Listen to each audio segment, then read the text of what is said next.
그 로마의 그 서기 1세기, 그러니까 주 1세기 경에 살았던 인물 중에 페트로니우스라고 하는 분이 있어요. 페트로니우스. 근데 지금 이제 출생 연도는 모르지만 이제 그분이 작고한 해는 66년. 그러니까 앞에 뭐 100, 뭐 1900 이런 게 붙지 않고 66년이죠. 66년에 이제 돌아가신 분인데 그분이 소설가였어요. 그래서 소설 썼는데 사티리콘이라고 하는 소설을 썼는데 로마 사회를 풍자하는 이제 그런 장면들이 담겨 있어요. 그러니까 대략적으로 예수님 시대와 굉장히 비슷한 시대였을 가능성이 있어요. 약간 이렇게 섞여 있을. 그때 로마의 이제 풍경이 이제 거기 다는 아니지만 많이 들어가 있는데 이제 로마가 워낙 그 강성하고 그다음에 물질이 풍성하기 때문에 그 안에서 이제 격차가 좀 이렇게 생겼어요. 노예들도 있고 또 위에 상류 사회가 있는데 상류 사회로 올라갈수록 이제 어떤 문화가 발달됐냐면은 이제 성적으로 타락한 거는 두말할 필요 없지만 먹는 문화가 굉장히 타락을 했죠. 타락했다고 말하는 것이 옳을 것입니다. 먹는 그것이 워낙 풍족해서 보통 평민들도 풍족하게 먹었는데 귀족으로 올라가면은 더 풍족하게 먹었는데 이런 거죠. 한 100가지 음식이 앞에 있는데 다 먹고 싶어요 이거를. 그럼 어떻게 먹으면 되죠? 저희 생각으로는 이렇게 요즘에 뷔페 이런 데 가서 이렇게 뭐 한 20가지 있으면 어떻게 합니까? 조금씩 이렇게 해야지만 꽉 차잖아요. 조금씩에도 꽉 차면 하나씩 먹어보고 제일 마음에 드는 거 가서 조금 더 이렇게 드시면 이렇게 한 2접시, 3접시 드시면 이제 배가 많이 부러우시잖아요. 근데 그 많은 거 어떻게 먹겠습니까? 네, 아시는 분 아시죠? 어떻게 했는지. 그래서 그거를 어떤 사람은 그러니까 보편적으로는 씹어서 거의 그냥 씹자마자 뱉어버리는 거죠. 맛만 먹는 거예요. 맛. 씹어서 맛만 보고 그냥 뱉어요. 이렇게 버리거나 그래도 조금 먹어야겠다. 포만감이 필요하니까 그러면 먹었다가 어떻게 합니까? 다 밖으로 빼어내죠. 그래서 이제 그 어떤 이렇게 장소가 이렇게 있으면은 식탁이 쫙 있고 이렇게 앉아서 먹는 그런 데가 있으면은 또 어떤 장소는 그거를 정리하는 장소가 있었대요. 그러니까 오늘날로 하면 화장실 같은 거죠. 근데 이제 특별한 화장실인 거예요. 위로. 그래서 그들을 식도락가라고 부르죠. 식도락가. 오늘날에는 이제 별로 나쁜 의미는 아니죠. 그렇지만 이제 오늘날에도 사실 이제 부유한 사람들만 식도락을 하지 어떻게 식도락을 하겠습니까, 그렇죠? 네, 식도락의 이제 전형인 거예요. 아주 모델 같은 안 좋은 의미에서 이제 그들이 바로 로마의 귀족이었다 이렇게 이제 그 책이 쓰고 있습니다. 근데 그 책만뿐만 아니라 여러 이제 역사적인 자료에 봐도 로마가 워낙 부유하고 강성하기 때문에 오는 타락의 현상이 이제 그런 먹는 거 안에서 나타났다 이제 이렇게 볼 수 있습니다. 왜 타락이라고 제가 말하는 것이 옳을까요? 못 먹는 사람이 있으니까. 지금도 못 먹는 사람이 있지만 그때도 못 먹는 사람들이 많았거든요. 그런 거 아랑곳하지 않고 본인이 사는 거기서 많으니까 그냥 먹고 누리는데 다 먹고 싶으니까 한번 먹을 때마다 다 먹고 싶으니까 가지고 있는 본인의 위가 사이즈가 어떻게 돼 있습니까? 똑같죠. 하나님께 똑같이 만들어졌잖아요. 부자라고 이게 막 10배가 크고 그러지 않고 똑같으니까 그걸 극복하는 인간의 계략은 결국은 그런 여러 가지 다양한 방법들을 동원해서 한 거예요. 식사 시간이 길었겠죠, 되게 길고 그걸 즐기고 이렇게 했던 아마 그런 식으로 쾌락을 누리지 않았을까 생각하는 먹는 문제 때문에 말이죠. 만약에요 저희가 가지고 있는 이 구원의 문제가요. 구원이 이런 식으로 하나님께서 빈익빈 부익부, 그러니까 부한 자는 더 부하게 가난한 자는 더 가난하게 만드는 그런 현상, 그런 성격을 가지고 있다고 한다면 상당히 곤란할 것입니다. 그렇죠? 교회 안에서도 다른 말로 좀 바꿔드리면 조금 넉넉하게 사는 분들은 하나님이 더 귀여워하시고 조금 부족하게 사는 분들은 하나님이 약간 찬밥처럼 이렇게 취급하신다면 그럴 것이고 은혜를 주실 때도 부유한 자들은 한 100배를 주시고 가난한 자들은 그냥 하나씩만 딱딱 주시는 공평하다고 하면서 그러면 굉장히 저희가 섭섭하겠죠. 그리고 하나님을 사실은 믿는 것 자체가 꺼림직할 것이고 구원에 대해서 다시 한번 생각해 볼 것입니다. 이런 하나님을 믿을 필요가 있을까? 혹시 다른 신이 있는 건 아닐까? 이런 생각도 한번 해보겠죠. 근데 하나님께서 오늘 저에게 말씀하시는 내용에 보면 사실 이런 본문은 흔하지 않은데 돈과 구원이 연결되어 있습니다. 돈과 구원이, 즉 돈이 많은 자들에게도 이 말씀이 필요하고 돈이 적은 자들에게도 이 말씀이 필요하다. 이제 그런 의미가 될 것이고, 조금 저희가 아까 그 1세기로 돌아간다면은 로마에서 그 귀족들에게도 이 말씀이 필요하고, 그리고 노예로 살고 있는 그 귀족들이 그렇게 해가지고 식사를 다 마치고 일어나면 거기에 누가 온다고 그럽니까? 노예들이 오죠. 음식을 주워 먹기도 하고 버린 것들 주워 먹고 그다음에 그거 다 청소하는 일을 하고, 그렇죠? 그런 사람들에게도 공평하게.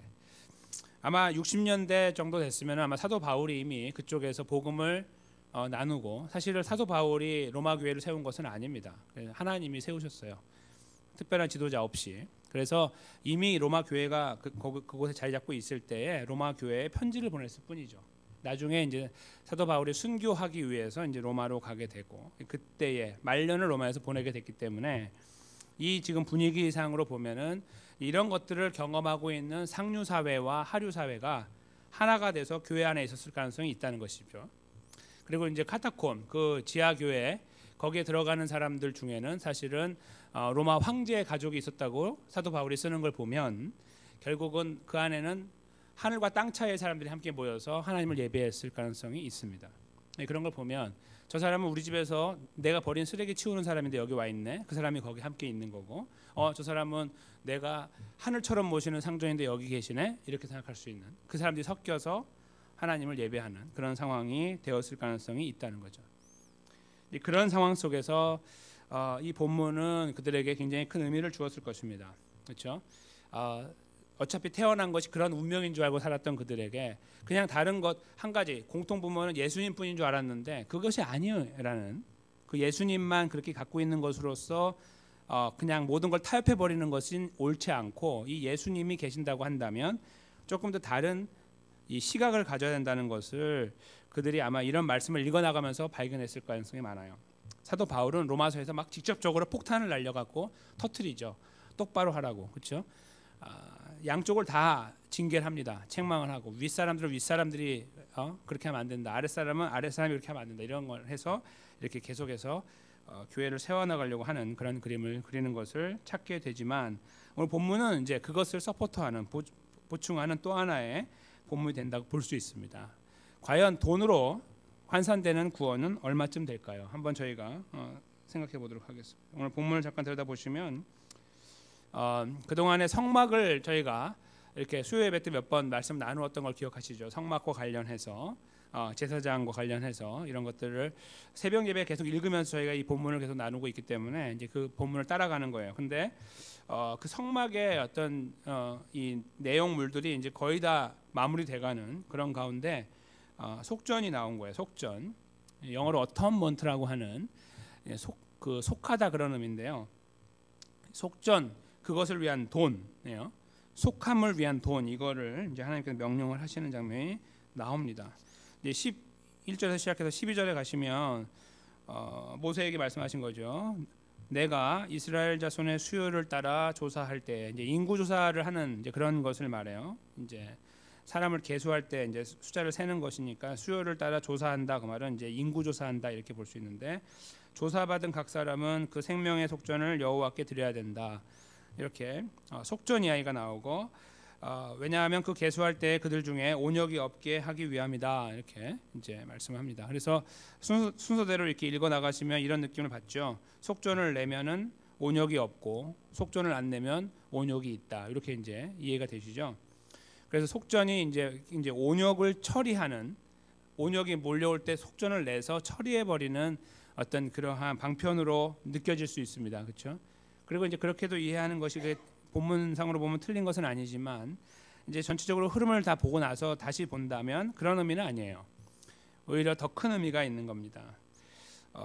다시 말씀드리면 생명의 속전은 결국은 사람의 생명을 담보, 그거를 이제 보증하는 돈입니다. 그 돈을 내면 생명을 보증받는 거예요. 그러니까 생명을 보증받아야만 뭐 온역이라는 거는 이제 병이나 아니면은 재앙 같은 거잖아요. 그런 것들로부터 구원을 받는다라고 하는 의미가 있는 거죠. 다른 말로 하면은 아무리 건강하게 살아도요, 아무리 이제 그 온역을 피한다고 해도 생명이 없으면 아무것도 아니죠. 온역을 피한다고 해도 생명이 없으면 아무것도 아니에요. 그래서 여기서 말하는 것은 온역을 피하기 위해 내는 게 아니고, 내 생명을 위해 내는 거예요. 이 속전이라는 것. 그래서 생명을 위한 속전을 내면 당연히 온역이나 이런 문제는 극복하는 거예요.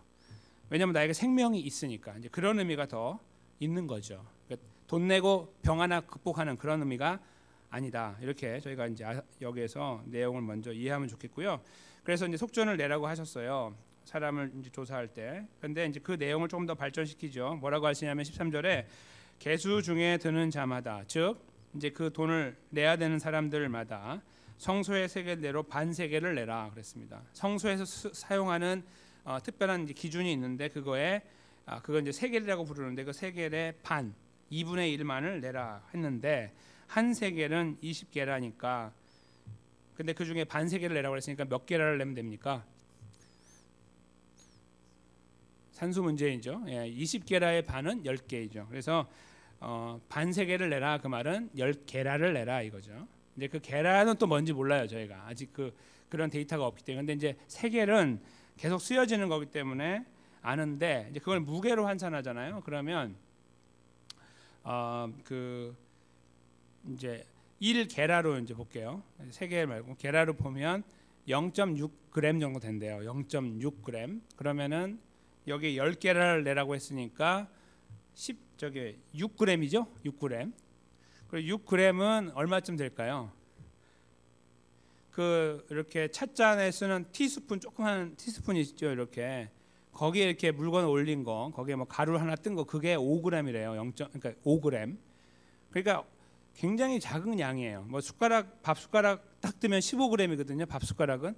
그거에 3분의 1밖에 안 되는 티스푼에 이렇게 올라가 있는 거. 뭐 무거운 건 아니겠지만 거기 올라가는 뭐 그냥 가루 같은 거나 뭐 이런 것들이 이제 5g쯤 된다고 하니까 얼마나 양이 적습니까? 근데 이제 그 내용물이 뭐냐가 중요한데 정확하게 안 나와 있어서 몰라요. 그렇죠? 금인지 은인지 모르는데 아마 은이었을 가능성이 많아요.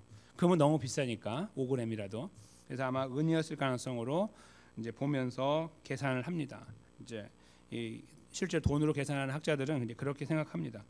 그래서 여하튼 6g 정도의 어떤 금이나 은을 하나님께 아마 은이었을 것인데 그걸 가져오도록 하고 그래서 그걸 내도록 했어요. 그게 이제 반 세겔에 해당하는 양입니다.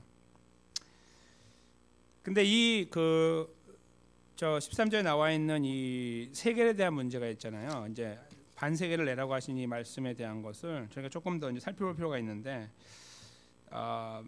이제 원래 14절, 15절까지 갔다가 다시 올 수 있지만 여기서 그냥 진행하는 것이 더 좋을 것 같아서 말씀드리면 지금 여기에서 말씀하고 있는 이 속전은요. 여기만 나오는 것이 아니고 계속 나오는데 성경에 특별히 민수기 3장 40에서 51절이 집중적으로 쓰고 있어요.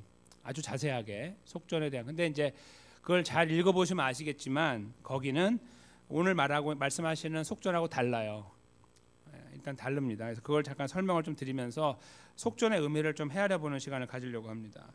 민수기 3장, 그러니까 이제 여기서 말하고 있는 이 속전하고 이제 사실 의미는 같은 의미예요. 생명의 값이다 이런 말인데 3장 40에서 51절 전체를 이제 저희가 훑어보게 된다면 하나님께서 애굽의 이야기부터 시작하시는데 애굽에 있을 때 이스라엘 사람들이 애굽에 있을 때에 장자를 치시는 10번째 재앙을 하나님이 지나셨잖아요. 근데 그때에 6월절 어린 양을 잡아서 피를 이렇게 문에 발라서 그 안에 들어가 있으면은 그 누구라 막론하고 산다 이렇게 말씀하셨죠. 그래서 이스라엘 사람들이 다 그렇게 해서 그들에게 온 유익은 뭐냐면 아무도 죽지 않았어요. 그런데 그렇지 않은 모든 이집트 사람들, 애굽 사람들은 사람이 죽어 나갔는데 누가 죽었냐면 장자가 죽었죠. 그 장자 첫 번째가 다 죽었습니다. 뭐 사람이건 동물이건. 그래서 이제 쑥대밭이 돼서 그들이 이제 승리감에 나오게 됐습니다. 이제 그런 상황. 근데 그때 그냥 나와서 잘 몰랐는데 하나님께서 계산을 하고 계셨어요. 머릿속으로. 무슨 계산이냐면 그 장자의 수를 알고 계셨고요. 몇 명인지 이스라엘의 장자 그리고 그 장자는 내 거다 이렇게 해버리셨어요. 그러니까 원래 장자는 다 죽어야 되는 거예요. 그 상황에서 다 죽어야 되니까 원래 이스라엘이고 애굽이고 다 죽일 거였어요. 원래는. 그런데 이스라엘에 있는 장자는 살려주셨어요. 피를 통해서. 그러니까 아이고 나는 살았으니까 내 거네 하지 않도록 하나님께서 너희 장자들은 다 내 거다 이렇게 선을 그어 주신다는 거예요. 그러면서 이제 그걸 어떻게 계산하시냐면 그렇다고 이제 모든 장자들을 다 빼내면요. 그러면 빼가지고 무슨 뭐 노동을 시키거나 뭐 이렇게 하다 보면은 그들이 가정생활에 충실하지 못하면은 이제 가문이 이어나가는데도 문제가 생기고 이제 가문의 흐름 속에도 문제가 생길 수 있잖아요. 다 헤드가 될 사람, 머리가 될 사람들인데 다 빠져나가면 안 되니까 그렇게 하지 않고 그들을 두는 대신에 레위 지파를 다 뺀 거예요. 레위 지파의 남자들, 어른들을 다 뺐습니다. 그래서 숫자를 이제 비교하는 거예요. 이쪽에 이스라엘 12지파, 총 13지파죠. 총 13지파가 됐어요. 요셉 때문에 그의 두 아들 때문에 이제 13지파가 됐는데 그 중에서 레위 지파를 빼고 나머지 12지파에서 장자의 숫자를 다 헤아려 보라 그랬어요. 그런데 그 대상이 어떻게 되냐면은 1개월 이상 된 아이들, 남자죠. 1개월 이상 된 남자들 전체를 계산해라. 그렇게 이제 명령을 내리십니다. 그리고 왜 그렇게 명령을 내리셨냐면은 그 숫자가 예를 들어 10명이다. 그렇죠? 이쪽에 10명이에요. 근데 레위인이 11명이다. 그러면은 레위인이 한 명 더 많죠. 그러면 이 레위인에 대한 값을 죄송합니다. 거꾸로 했습니다. 10명이고 여기가 9명이다. 그럼 한 명이 부족하잖아요. 레위인이. 그러면은 레위인을 하나님께서 9명만 가져가셨으니까 하나가 부족해요. 숫자가 전체 비교하면. 그러니까 이 한 명에 대한 값은 돈으로 가져와라 이렇게 하신 거예요. 그 숫자가 정확하게 22,273명이에요.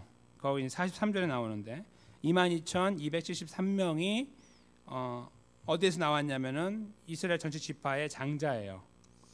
그리고 레위인도 이제 계산을 했어요. 다 세어 보니까 22,000명이었어요. 그러니까 숫자가 어떻게 되죠? 273명이 부족해요. 레위인이. 그러니까 하나님이 레위인을 다 데려가도 273명이 부족한 거예요. 야, 273명이 없는데 어떻게 할래? 그걸 돈으로 내라. 이렇게 하신 거예요. 그게 바로 속전입니다. 그래서 22,000명을 하나님이 전부 다 데려가셔서 그들로 하여금 성막의 일을 하도록 지시를 하셨고 레위는 내 거다 이렇게 해버리셨죠. 하나님이 내 거다. 그래서 이렇게 구별해가지고 이 일을 하도록 하고 성막의 일을 나머지 273명은 돈을 내도록 했어요. 아마 12로 나누어서 냈을 거예요. 아마 숫자가 많은데 좀 많이 냈을 줄 모르지만 12로 나누었을 때 딱 떨어지지 않아요. 273명이. 그렇죠. 좀 뒤에가 남거든요. 9인가 이렇게 남아요. 9. 제가 계산해 보니까. 그러니까 아마 다른데 좀 큰 지파에서 좀 더 냈을 거예요. 근데 한 명당 들어가는 돈이 5세겔이었어요. 5세겔. 오늘은 0.5세겔이죠. 그러니까 10배를 더 내도록 한 거예요. 10배. 그래서 그거를 이제 돈으로 환산하면은 이제 어떤 분은 그렇게 말씀하시더라고요. 한 1,500만 원 정도 될 것이다. 이렇게 1,500만 원 정도. 그러니까 한 15,000불 정도 될 거다. 이렇게 생각을 하시는 분이 계시더라고요. 그래서 그럴 수도 있겠다 생각을 했는데요. 그게 뭐 크건 작건 액수는 지금 중요한 것이 아니고 하나님께서 정하셔가지고 결국 1365세겔을 이스라엘 사람들이 모아가지고 성전에 가지고 왔어요.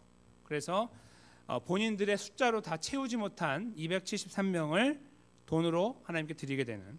그러니까 하나님은 이제 만족하시는 거예요.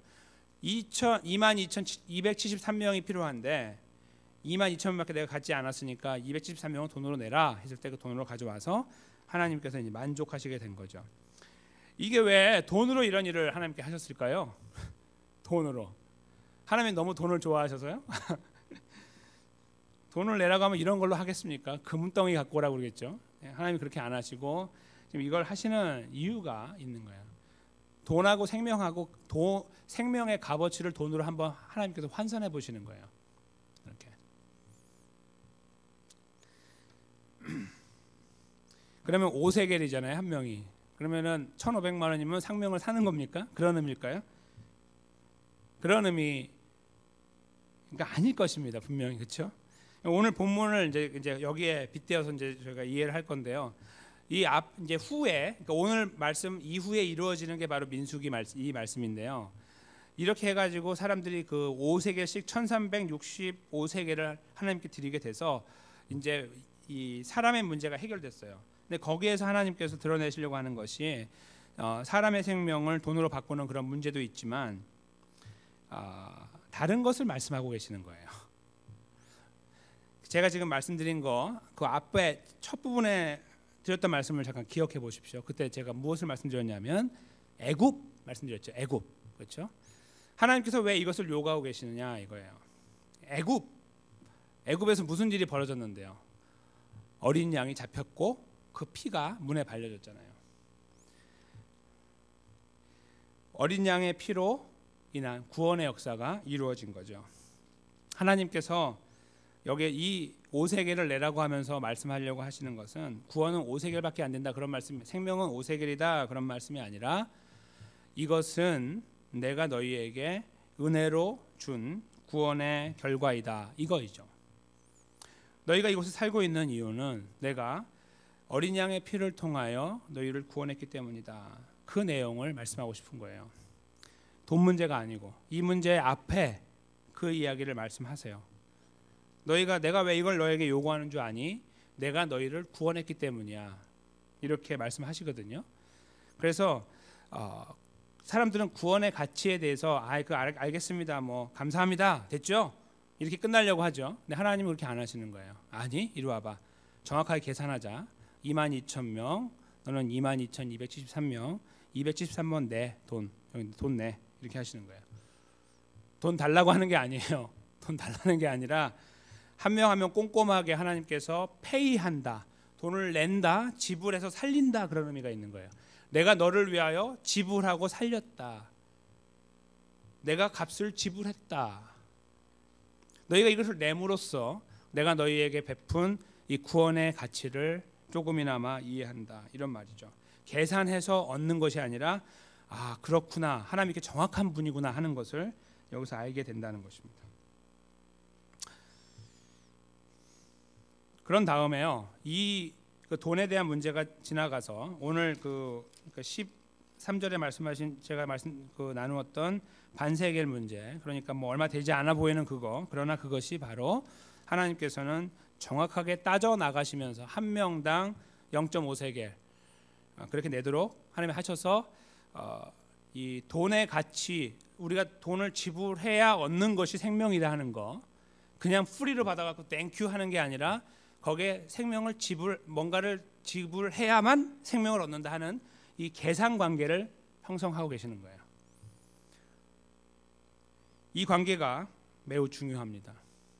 저희가 알고 있는 것처럼 구원은 은혜로 거저 주었습니다라는 말이 오해가 될 때가 굉장히 많기 때문입니다. 여기 이제 그 다음을 저희가 읽고 나서 다시 한번 그 부분만 저희가 살피겠습니다. 14절에 보시면요, 이제 여기에 들어오는 그 사람은 달라요. 아까 그 5세겔을 내는 거는 한 살도 안 되는 1개월만 지난 남자로부터 전부 다라고 그랬잖아요. 전부 다. 그런데 여기는 그렇지 않아요. 여기는 20세 이상 된 자가 여호와께 드려서 속전이라는 것이 한 개가 아니고 두 개가 존재한다는 것을 알게 돼요. 속전이 한 개가 아니고 두 개가 존재하는구나 이렇게 하는데 같은 의미예요. 둘 다 생명에 대한 값이다 그런 말이에요. 근데 여기에서 20세 이상 된 자가 인구 조사를 할 때 그걸 내므로써 자기의 생명에 대한 값을 하나님께 드리는 거예요. 내 주인은 하나님입니다. 이렇게 이제 고백하는 그런 과정인데 대상은 20살 이상이 되면 된다 이렇게 하신 겁니다. 그런 다음에요, 이제 부자 이야기가 나오는 거예요. 0.5세겔, 그러니까 10게라라고 하는 6g 정도밖에 안 되는 그거를 딱 지불하는데 어떤 사람은 막 6,000g을 갖고 있거나 6만 g을 갖고 있을 수 있잖아요. 너무 부자예요. 아이고, 내가 그래도 감사한데 6g이 뭡니까? 나는 600g 드리겠습니다. 쑥 드리고. 어떤 사람은 가난해가지고 아이고, 제가 6g이 없습니다. 좀 깎아주세요. 3g으로. 그거 안 돼요. 그게 15절 말씀인 거예요.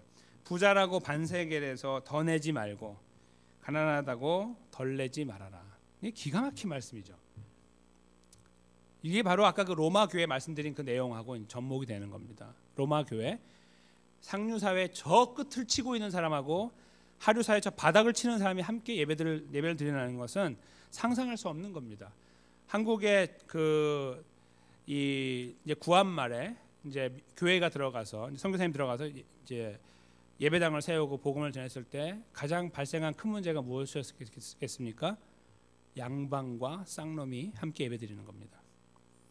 근데 그것도 대단한 그 문제였거든요. 엄청난 문제였어요, 그게. 그런데 로마 교회는 그거에 뺨을 칠 정도로 큽니다. 이거 완전히 하늘 끝에서 저 바다 끝이니까요. 한국의 그 제도하고 더 크죠. 그 폭이 크죠. 그래서 그것이 큰 문제였거든요. 근데 로마 교회가 그렇게 했던 바로 그런 상황, 바로 아이고 내가 부자니까 오늘 내가 다 낼게, 오늘 이거 다 뭐 이런 거 있잖아요. 할 수 있죠. 그런 거는 오늘은 내가 쏩니다, 이런 거 할 수 있단 말이에요. 근데 그거 말고 네 생명에 대한 거예요. 네 생명에 대한 거. 아, 저는 부유하니까 좀 더 낼게요. 아, 괜찮아요. 그거 하지 말라는 거예요. 필요 없다 이거죠. 하나님이 돈 때문에 이거 하는 게 아니니까. 그 다음에 가난하다고 해가지고 너가 정말 가난해? 너 6g도 없어? 그죠? 옷만 벗어도 네 몇 개만 벗으면 6g 안 나오냐? 이렇게 말씀하실 때 6g이 넘겠죠. 분명히 그럴 거예요. 제가 볼 때는 분명히 그래요. 정말 굉장히 작은 액수예요. 그러니까 충분히 그냥 낼 수 있는 돈, 그게 6g일 거라고요. 여기 10개라고 하는. 그러니까 아무리 가난해도 하나님 앞에 저는 못 낸다고 말할 수가 없는 거예요. 깎아달라고 못하고 더 내지 못하고. 이게 없으면 교회가 무너지는 겁니다. 타락하는 것이고. 이것 때문에 교회가 타락하는 거예요. 돈 때문에. 그러니까 많이 가진 자가 결국은 교회를 이끌어가는 거죠. 적게 가진 자는 뒤에 처지는 거예요. 이게 어디 현상이죠? 사회 현상이죠. 사회에서 보는 것만도 신물이 나지 않으세요? 그거 바라보기만 해도 신물 나지 않으시는 거예요? 근데 교회에서도 그렇죠. 오늘날 교회가 어떠신가요? 저희 교회 빼고요. 또 건강한 몇 교회를 빼고는 대부분의 교회들이 어떻습니까? 돈 앞에서 벌벌 떨죠. 많이 가진 자 앞에 기어야 됩니다. 누가 깁니까? 목사가 기죠. 가서. 아, 왜 그러세요? 장로님 왜 그러세요? 집사님 왜 그러세요? 이렇게. 한번 도와주세요. 이렇게. 뭘 도와줍니까? 뭘? 하나님께서 만약에 여기에서 이 구원의 문제, 생명의 문제에 대해서 야 많이 가지면 좀 내라 이렇게 했다면 그것이 저희들에게 큰 빌미를 제공할 뻔했습니다. 심지어 교회 안에서도 마치 돈이 많으면 떵떵거리면서 구원받은 것을 나누고 살아야 되는 어떤 뭔가 이렇게 자랑하고 살아야 되고, 그렇지 못한 사람은 사회에서도 죽어 살고 있는데 여기 와서까지 죽는 거예요. 그렇게 살아갈 뻔했다 이거예요. 그게 옳은 줄 알 뻔했다 이거죠. 근데 오늘 말씀을 통해서 하나님 그걸 완전하게 타파하시는 겁니다. 웃기지 말아라. 하나씩 반개만 갖고 와. 반개. 네가 가지면 얼마나 가졌냐. 다 내 건데.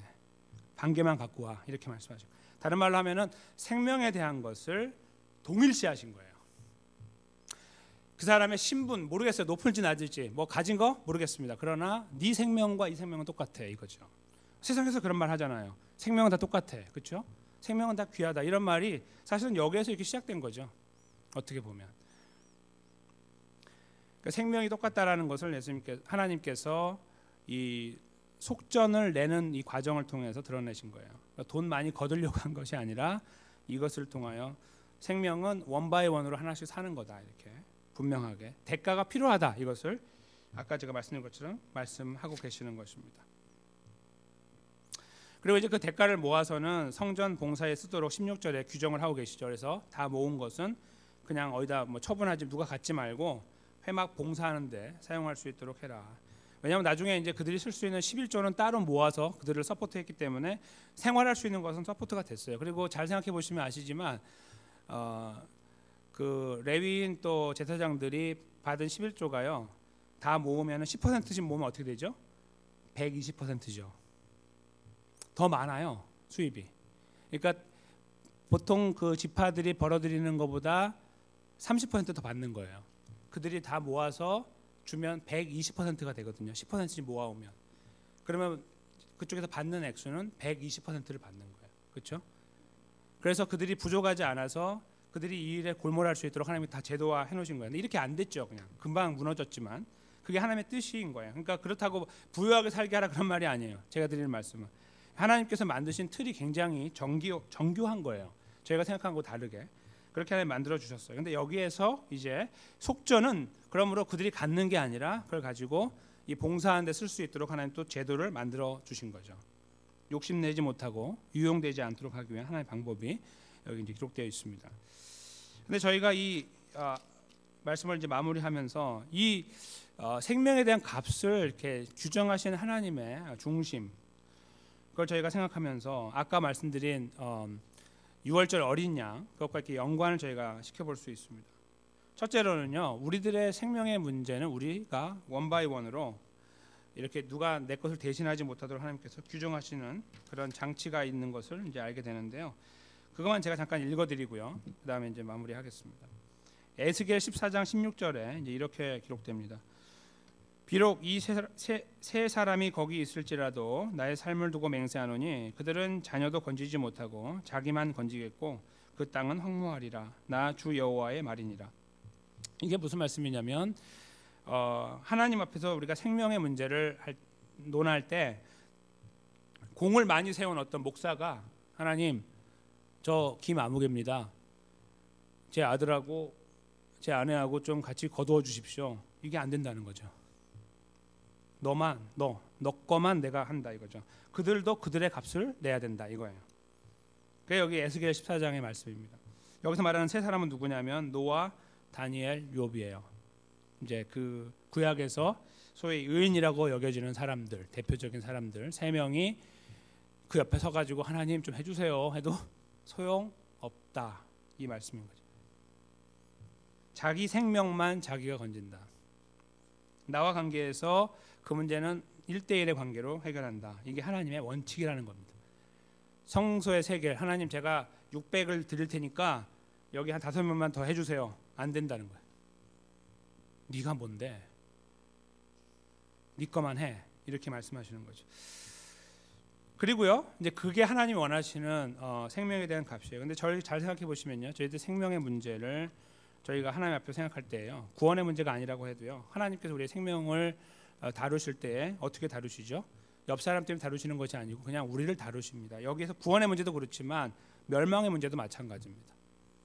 멸망의 문제도 그 아브라함의 조카 롯이 소돔과 고모라에 살 때 의인의 문제가 거론됐습니다. 그렇죠?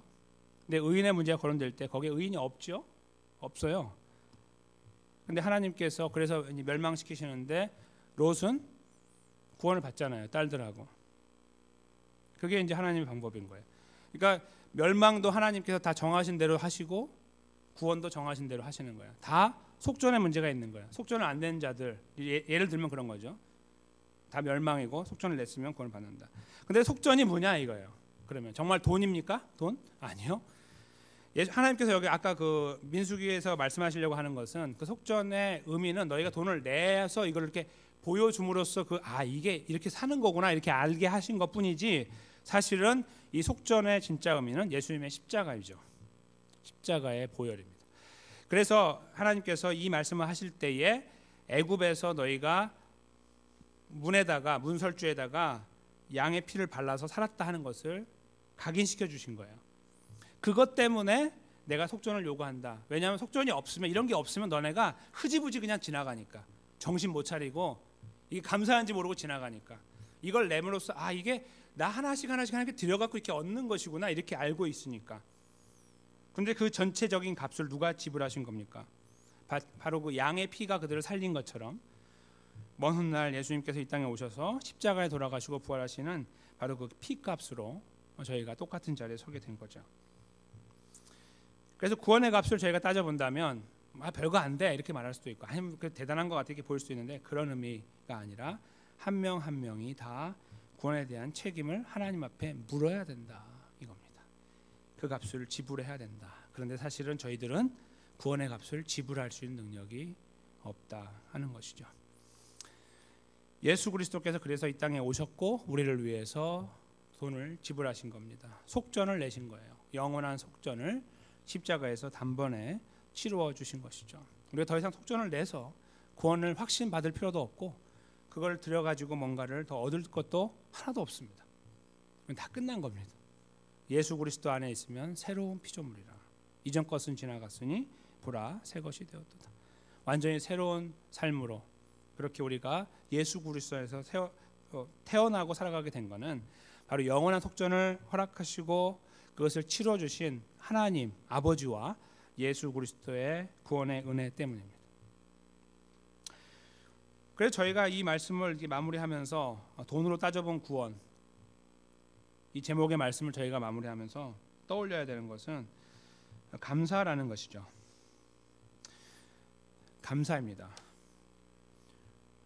저희가 혹시라도 아까 제가 잠깐 중간에 말씀드린 것처럼 구원이 은혜로 그냥 주었다는 말씀을 오해하여 그 가치에 대한 것을 자꾸 이렇게 너무 얕게 보거나 낮게 보는 그런 경향이 있지 않으신가 한번 헤아려 볼 필요가 있습니다. 제가 드리는 말씀은 다 일리가 있는 겁니다. 왜냐하면 많은 분들이 그렇게 생각하시기 때문입니다. 직분자들도 마찬가지고 심지어 목사도 그렇습니다. 저 사람도 갖고 있고 나도 갖고 있으니까 별거 아닌 것처럼 여겨지는 거예요. 다 갖고 있으니까. 하나님 이거 말고 다 똑같은데 이거 말고 난 조금 더 주세요. 요만큼 이렇게. 죄송합니다만 거기 미쳐서 하는 겁니다.